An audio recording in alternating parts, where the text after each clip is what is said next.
బకెట్లో హీటర్తో ఉడికించిండట. అమ్మయ్యుడు ఈ వార్త ఇంకా నడుస్తూనే ఉన్నది. ఘోరం.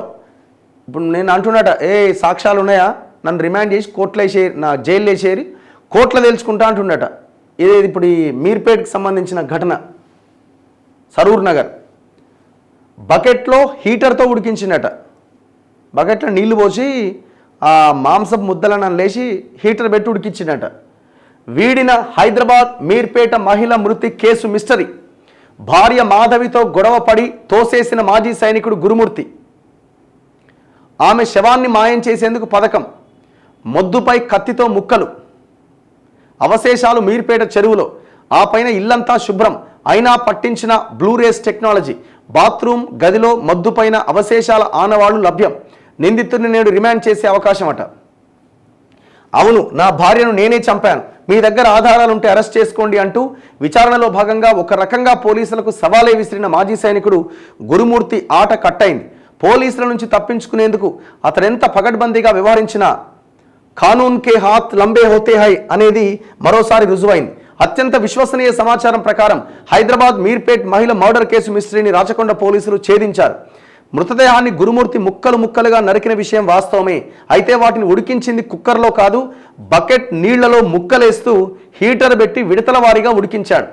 ఆ తర్వాత అవశేషాలను మీర్పేట చెరువులో పడేశాడు. ఎక్కడా చిన్న ఆధారం కూడా దొరకకుండా ఇల్లంతా శుభ్రం చేసిన గురుమూర్తి తప్పించుకోలేకపోయాడు. అత్యాధునిక బ్లూ రేస్ టెక్నాలజీతో ఇంట్లో మాంసం రక్తం ఆనవాళ్లు పోలీసులు గుర్తించి గురుమూర్తే నిందితుడు అని తేల్చారు. నరకడానికి ఉపయోగించిన కత్తి చెక్క మొద్దును అతను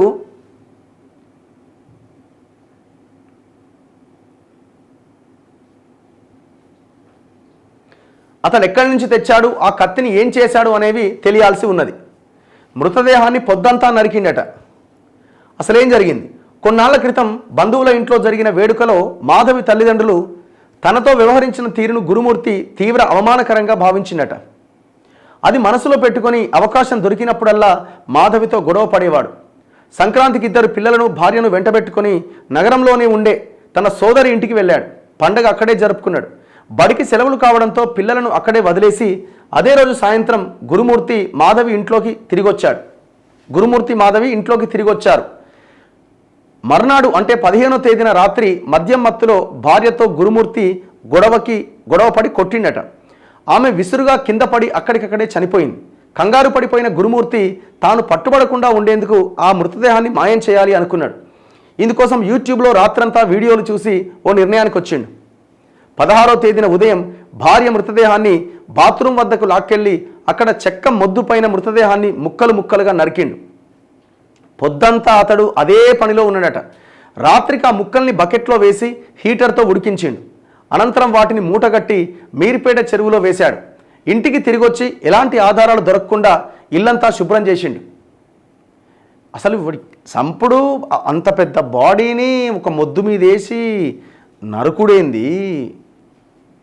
ఇంటి యజమాని తన కుటుంబ సభ్యులతో సహా బెంగళూరులో ఉండడం, తన పిల్లలు బంధువుల ఇంట్లో ఉండడంతో గురుమూర్తికి పరిస్థితులు అనుకూలించినాయి.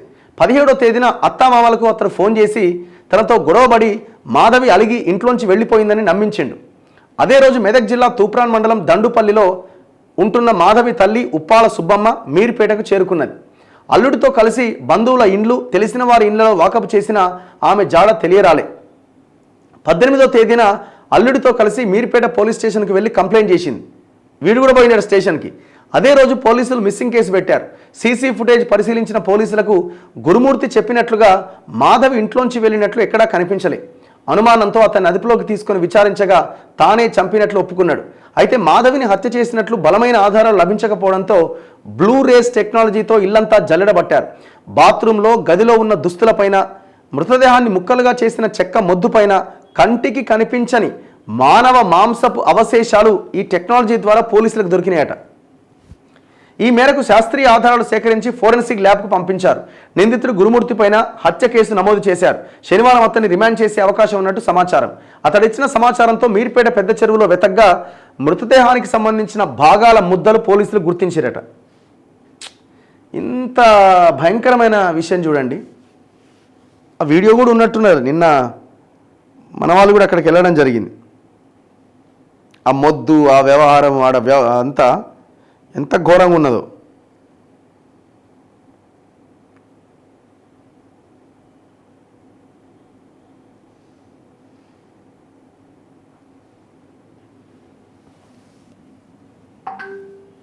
ఇగో ఇదే మొద్దు అనుకుంటా. ఆ బ్లూరేస్ టెక్నాలజీ వాడి మొత్తం 7 కాడికి ఏం కనబడకుండా చేసి పడేసిండు. కానీ ఆ టెక్నాలజీతో కంటికి కనబడని ఆ అవశేషాలను కూడా పట్టుకోగలుగుతారట. ఇది ఇది మందు బాటిల్ కూడా ఉన్నది ఇక్కడ.